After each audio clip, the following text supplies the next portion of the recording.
Lines आ जाएंगी, PayPal आ जाएगा और बहुत सारी चीज़ें जो हमने कहा था यहाँ पर आएंगी, वो क्यों नहीं आ सकी? सवाल तो है करने वाला। फिर ये कि दुनिया का इतना बड़ा टूरिज़्म पाकिस्तान आएगा, तो मरी में देख लीजिए आपने क्या हाल किया। टेस्ला है वो भारत आना चाहती है, लेकिन इस सिलसिले में उन्होंने कहा था कि जो इम्पोर्ट ड्यूटी है इंडिया में, वो किसी भी बड़े मुल्क के मुकाबले में जो है वो सबसे ज़्यादा है। तो ये उनको बड़ी शिकायत थी। उन्होंने बताया था कि उनकी कंपनी जो है वो इस सिलसिले में थोड़ी सी कंसेशन चाहती है। हेलो दोस्तों, जय हिंद।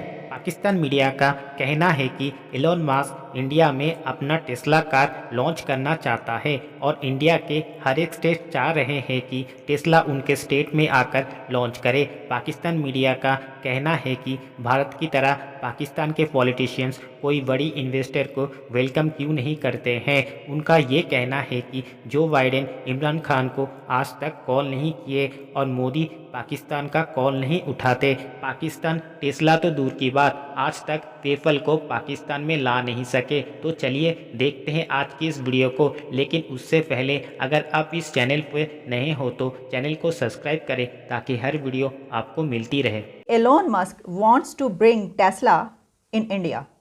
वो इंडिया में अपनी टेस्ला कार कंपनी लॉन्च करना चाहते हैं। इंडिया के पॉलिटिशियंस बहुत ओवरवेलमिंग तरीके से, बड़े ज़बरदस्त तरीके से उनको जवाब दे रहे हैं और हर स्टेट ये चाह रही है कि वो उनकी स्टेट में आएँ और वो उनको ऐसा माहौल फराहम करेंगे कि उनको कोई प्रॉब्लम नहीं होगा। इसका मतलब ये है कि वो तमाम पॉलिटिशियंस, ये सब लोग ये चाहते हैं कि उनकी स्टेट इसमें बाजी ले जाओ और वो उनकी स्टेट में आकर ये लॉन्च करें, या ये कि उनके कंट्री में ये आ जाएं और फिर मिलकर जो है इसको हल करते हैं। अब देखिए, क्या हमने कभी पाकिस्तान के पॉलिटिशियन, सियासतदानों की तरफ से कोई ऐसा ओवरवेलमिंग जेस्चर, इनिशिएटिव देखा है कि बाहर की कोई ऐसी कंपनी, कोई ऐसा प्रोडक्ट, कोई ऐसा बड़ा नाम लाने की कोशिश की जा रही हो कि जिससे पाकिस्तान में भी तरक्की आए? अगर आपको याद हो तो कुछ अर्सा पहले जब ये हुकूमत आई थी तो ये कहा गया था, मेरा ख्याल है कि जुल्फ़ी बुखारी जो थे, उन अब तो खैर वो यहाँ पर है ही नहीं, पता नहीं कोई लड़ाई झगड़ा हो गया, क्या हो गया, लेकिन उसके ऊपर अलग से बात करेंगे वो क्या मामला है। उन्होंने कहा था कि वो पेपॉल ला रहे हैं। हमें इस हुकूमत में ये सुनाई दिया था कि पेपॉल पाकिस्तान आ रहा है, लेकिन बस सुनाई दिया था, दिखाई नहीं दिया। तो प्रॉब्लम ये है कि हमें यहाँ पर सुनाई तो बहुत सारी चीज़ें देती हैं, दिखाई नहीं देती। अब देखिए कि पेपॉल भी नहीं आ सका। भाई क्यों नहीं ला सके आप? पूरी दुनिया में ये काम कर रहा है। आपने कहा कि हम ये लेकर आएंगे तो आपको लाना चाहिए था। इसी तरीके से ये भी कहा गया, ये भी नारा लगाया गया कि दुनिया की बड़ी से बड़ी जो एयरलाइन है वो पाकिस्तान में आएगी, काम करेगी। कौन सी एयरलाइंस आप दुनिया से ले आए यहाँ पर काम करने के लिए, मुझे बताइए। ऑलरेडी जो हमारी अपनी एयरलाइंस हैं उनका हाल देख लीजिए आप। फिर ये कहा गया कि कोई फेसबुक की मोनेटाइजेशन के हवाले से कहा गया जी बड़ी जल्दी ये भी होने लगा। ये तो खैर मैं छोटे छोटे वो बता रही हूँ आपको। इतने बड़े बड़े जो एक दावे किए गए, जो नारे लगाए गए, उसमें से क्या टेस्ला तो बहुत दूर की बात है भाई हमारे लिए। टेस्ला तो आप भूल ही जाइए ना कि आप एलोन मस्क से क्या बात करेंगे। कौन करेगा एलोन मस्क को कॉल? शेख रशीद साहब करेंगे। शेख साहब कॉल करके एलोन को ये कहेंगे कि देखो ऐसा करो कि तुम अपनी टेस्ला कार कंपनी पाकिस्तान ले आओ, लॉन्च कर दो, हम बड़ी मुश्किल में हैं, शायद इस तरह से हम इस मुश्किल से निकल जाएं। तो जहाँ जो बाइडेन साहब हमारी कॉल का जवाब नहीं देते और कहते हैं कि मोदी कॉल नहीं उठाते, तो एलोन मस्क तो ज़रूरी हमारी कॉल उठाएंगे और यहाँ पर करेंगे। ये तो मैं वैसे एक बात कर रही हूँ। मैं सिर्फ ये कह रही हूँ कि हमें भी क्या आगे बढ़ने के लिए इस तरह की बात करनी चाहिए, सोचना चाहिए, लेकिन कोई कंपैरिजन ही नहीं बनता।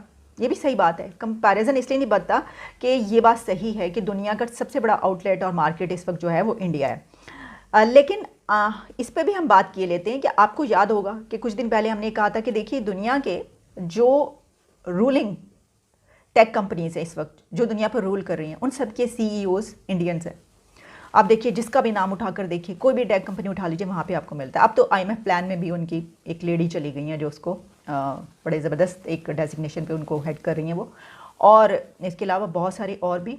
तो सिर्फ ये नहीं है कि वहाँ से लोग, इंडिया से लोग बाहर की कंपनीज़ में हाई डेजिग्नेशंस पर काम करने के लिए जा रहे हैं, बल्कि ये भी है कि जो पूरी दुनिया के बड़ी कंपनीज़ हैं वहाँ के लोग अपनी प्रोडक्ट को लॉन्च करने के लिए इंडिया आ भी रहे हैं।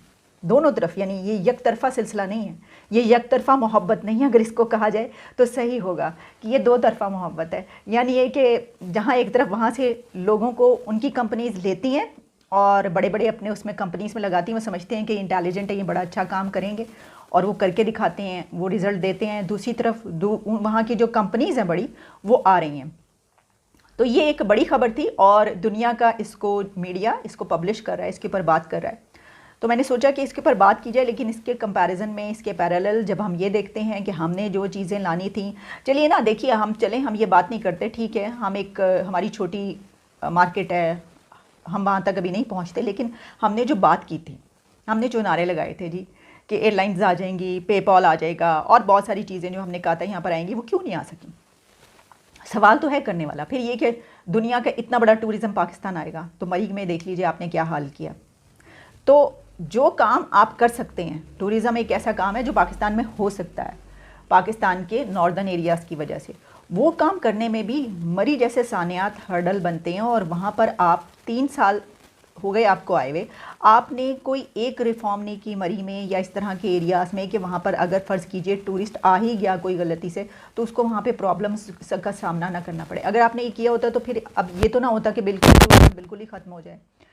तो ये सब चीज़ें देखने वाली है। मैं देख रही थी, अच्छी बात है, गिलगित बल्तिस्तान में जो है हमें नज़र आ रहा था कि विमेंस हॉकी टीम का शायद कोई इस तरह से मैचेस हो रहे थे, इस तरह के कुछ एरियाज़ में कुछ ऐसा होता रहता है। लेकिन आप जिसको एक सस्टेनेबल टूरिज़्म कहते हैं, यानी एक ऐसा काम कि आप उसको स्टार्ट करें बड़े एक थ्रू प्रॉपर चैनल और वो फिर जारी रहे और उससे आपकी जो है वो तरक्की करें, वो हम नहीं कर पाते, हम नहीं कर रहे। अच्छा, ये आपको मैं बताती चलूँ कि जुलाई के महीने में एलोन मस्क ने एक ट्वीट करके ये बताया था कि जो टेस्ला है वो भारत आना चाहती है, लेकिन इस सिलसिले में उन्होंने कहा था कि जो इंपोर्ट ड्यूटी है इंडिया में, वो किसी भी बड़े मुल्क के मुकाबले में जो है वो सबसे ज़्यादा है। तो ये उनको बड़ी शिकायत थी। उन्होंने बताया था कि उनकी कंपनी जो है वो इस सिलसिले में थोड़ी सी कंसेशन चाहती है। और अगर आप इंडिया का कानून देख लीजिए तो उसके मुताबिक मैं आपको ये बता देती हूँ कि इंडिया में जो $40,000 से ज़्यादा की आप कोई भी अगर इलेक्ट्रिक कार इंपोर्ट कर रहे हैं तो उसके ऊपर आपको 100% टैक्स अदा करना पड़ता है। ये वहाँ का कानून है इंडिया का कि $40,000 से ज़्यादा कि अगर कोई आप इलेक्ट्रिक कार इंपोर्ट करेंगे तो उसके ऊपर ऑब्वियसली आपको 100% टैक्स देना पड़ेगा। तो अगर टेस्ला आता है तो उसको ये खर्चा है कि भाई इसमें ड्यूटी जो है उसकी तो कीमतों के हवाले से उसको बड़ी मुश्किलात पेश आएंगी। तो टेस्ला ये समझता है कि इस सूरत में उसको 100% ड्यूटी जो है वो देनी पड़ी तो बड़ी मुश्किल का सामना करना पड़ा। दोस्तों, आज की इस वीडियो में फ़िलहाल इतना ही। अगर आपको ये वीडियो पसंद आया तो वीडियो को ज़्यादा से ज़्यादा शेयर करें और ताज न्यूज़ चैनल को सब्सक्राइब करें।